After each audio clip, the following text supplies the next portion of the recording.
This is Joshua Hart from JTH Boxing. Today I'm here, I'm at the Tyson Fury vs Francis Ngannou launch press conference, and I'm joined by the man Shane Watson. Shane, it's becoming a bit of a regular thing, me catching up with you. How are we doing, mate? I know, I might have to get my face on your logo or something, mate. I'm on it all the time, but no, all good, man. What an event we're at today. It's not my cup of tea as a headline fight, but in the sense of massive events. Genuinely felt like I was at a James Bond premiere or something. Got one of the highest people in the Saudi family here. You've got some superstars here. Obviously Tyson himself being brash and selling the show amazing like he does. But no, it's good in a way, you know. It's bringing a lot of money to the sport, which is only a good thing because it'll get reinvested in the sport. It's a big night. So yeah, and there'll be some good undercard fights. I hope that Adeleye Wardley can still happen, but maybe I don't. Soldakus could jump in maybe, but yeah, no, it'd be a good night, man. And you got to appreciate the event for what it is. Because hopefully it doesn't happen too often. Obviously, you know it's a big event when the red carpet's getting rolled. I actually saw you were on the red carpet getting walked out. Sure, you felt like a bit of a celebrity there when you were walking down that red carpet. Mate, it's what I am now. You just got to get used to it. No, I'm joking. No. To be honest, I don't actually know if I was meant to be on there. I was just trying to say hello to Joe and trying to alternate around the media people because we were doing some random ones. And a few of them getting quite rude as well. But no, I did a couple of interviews on there. Yeah, I'm not sure I was one of the biggest or best names on the red carpet though. I was seeing a few mad ones in there, but you actually had some very people you wouldn't expect. I saw Akin Fenwer on there, saw Rio Ferdinand. There was all these big names walking on there, wasn't there? Yeah, I think Rio's doing some work for TNT Sport. Yeah. I'm not overly sure why Akin Fenwer was here. Tom's in it, that's really random, isn't it? It's random. But it's good for the event. I mean, they've probably got to post it on social media and all that, so I guess it's all good. But some people just want to meet superstars, man. That's what a lot of stuff are here, so a lot of media here, obviously, of course, as well. But nah, it's a great event, man. It's some well-rounded people. It's just making me laugh. I saw an ex-Wimbledon striker earlier. It's just well random, but yeah, nah, it's good, man. Good event. Good to see people. Good for the media as well, because media will pick up some good viewing figures and some money in that as well. So yeah, no, it's really good. Really, really good event. Let's turn our focus more towards the fight now. Obviously, you said this isn't your cup of tea for the main event, but it's still a monster fight regardless. How do you see this fight playing out? What, Zhang and... what, you're about Fury? Fury and Ngannou. Fury will just play with him, man, and probably just beat him on points or something, because he ain't going to go and nail him in one round when he could do, because he knows that the event's going to get disgraced, and it would just, the meltdown on social media would be outrageous. He would just ping him, maybe stop him late or just beat him on points. That's genuinely what I think will happen. He won't go in there to just rush him and stop him in 6 seconds.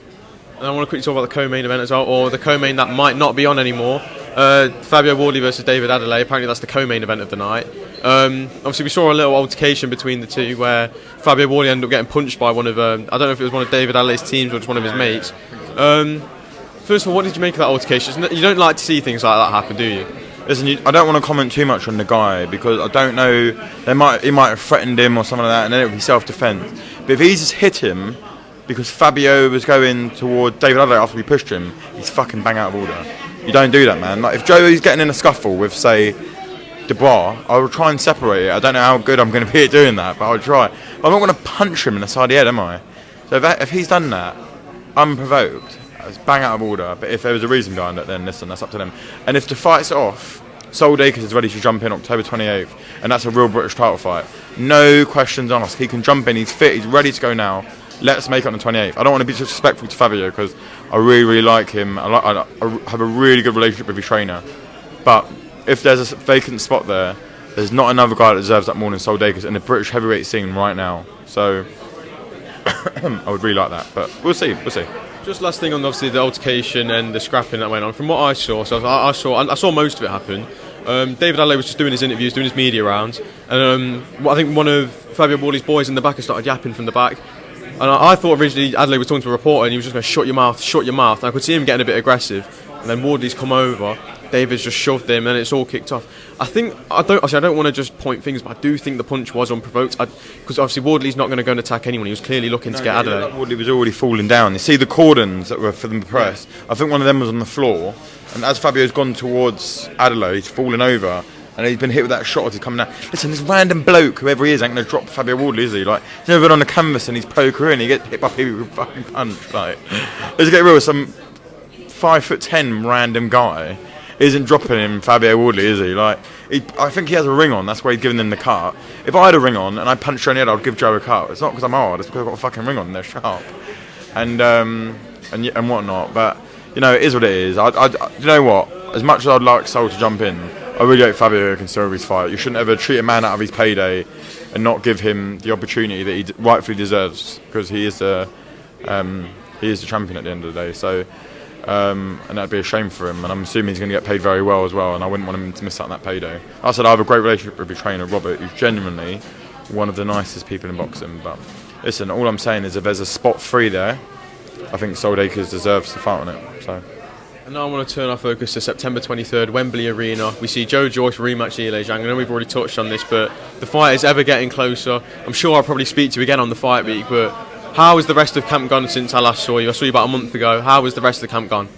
Really good. Joe's in great shape, big, strong man, beating the shit out of people, sending sparring partners home, ribs missing and all sorts. But no, he's looking really good, man. He's positive. He's organising me instead of me organising him now. He's sharp as a razor. He's ready to go, man. He just wants to go in there and beat the shit out of him now. No messing around. And where would you like to take Joe after the Adeleye Zhang fight with a win? Obviously, I don't want to sit and overlook Zhang, but where would you like to take Joe next? Obviously, I know the world title is going to be the obvious answer, but if that's not able to be made, what would you like to take him into instead? In an ideal world, I just want him to fight Fury and beat Tyson Fury, but if that can't happen, I'd have liked Dylan White, but obviously that's it's not going to happen now, and it's probably not safe for him to do that. But it's a difficult one because it needs to be a big name and it needs to be a big payday, and it doesn't leave you with tons of options, does it? That's the only like pay-per-view style fight. The Parker fight was too one-sided to rematch. Like Andy Ruiz wants too much money. I mean, that would be a good fight, but if the money's just unrealistic, then I'm thinking like, who actually is there? Like Wilder, AJ is happening, so there's not that. Again, it just makes you think like who is there? Like, it has to be a good level fight because we don't put Joe in bad fights, and he doesn't want to fight bad people. So it's just trying to find the right level that's good. And we have to see at the time. See, a lot can change in that time as well. Like, someone might become free, a fight might get cancelled, which might free up something. But yeah, we just have to see at the time what's around and what we can get our hands on. But the only focus right now, if I'm being honest, is beating Zhang and beating him in Seoul. And then lastly, I just want to talk about Florian Marku. Obviously, he was out on the Eubank Smith undercard in a fight that looked like it was going to be a real acid test for him. Ended up probably being one of the easiest nights of his life after he stopped him inside 54 seconds. It's just how happy were you for Florian that night? Do you know what? I was happy but for many reasons, and it wasn't the fact he got him out there in 54 seconds. Obviously, it does my blood pressure a bit of good, but the fact that he listened to Grant Smith, it just shows you how good Florian can be once he listens to people. That he was so good all fight week, so relaxed, chill, did the weight he's best ever done it, and went in there and smashed him in 54 seconds. Like everything you could have ever asked for from him. So I'm so happy and proud of him that he's done a great training camp. He took on board everything everyone had to say, and then it's the proof is in the pudding. When he does that, that's the kind of performance he puts on. And when he performs like that, he can beat anyone. Yeah, like, and I mean anyone. Like, people can talk about Ben smashed him and whatnot. All right, then, well, let's get the fight on and see them, because I ain't being funny. Ben ain't doing that to Moran. He might do that to a 42-year-old welterweight like Algeria or whatever, but he ain't doing that to Dylan Moran. I can't remember saying how Dylan Moran would knock him out in 6 rounds. Knock out Florian, obviously not knocking out himself. But yeah, so. But we'll see. It's just got to be big nights and big fights for Florian now. No more messing around. So is this now the stage of his career where you really want to push him on and just put him in big fights only? Yeah, he's ready. Like, he's ready. He's had a couple of fights. He had 3 fights under Grant Smith now. The relationship's there. They've been training for over a year and a half together. He's 30 or 31 years old. I can't remember exactly what age he is. Like, to have the big fights now, earn the big money, the big opportunity, the big stage, and let's just do it that way. Obviously, I heard you mention that you actually had a little bet with him about getting a tattoo. Now, so you're a man who's never actually got a tattoo. So I'm sure that you're happy for him to get the win, but in terms of getting the tattoo, how does that make you feel? I mean, I did say it, so I have to do it, but I'm not over the moon that my first tattoo has got something to do with a country that I've never actually been to. But listen, I've got a lot of Albanian friends, and obviously I've got all the time respect and love for Florian. So, and it's actually, the Albanian Eagle was quite nice actually. So yeah, I'll get it. Yeah, it'd be quite cool, I guess. All right, Shay, I'm going to let you go now. Thank you for your time as always, and I'll probably see you on Joyce Zhang Fight Week. That's it, man. Take it easy, yeah? That's it, man. That's it, mate. Thank you. Catch you soon.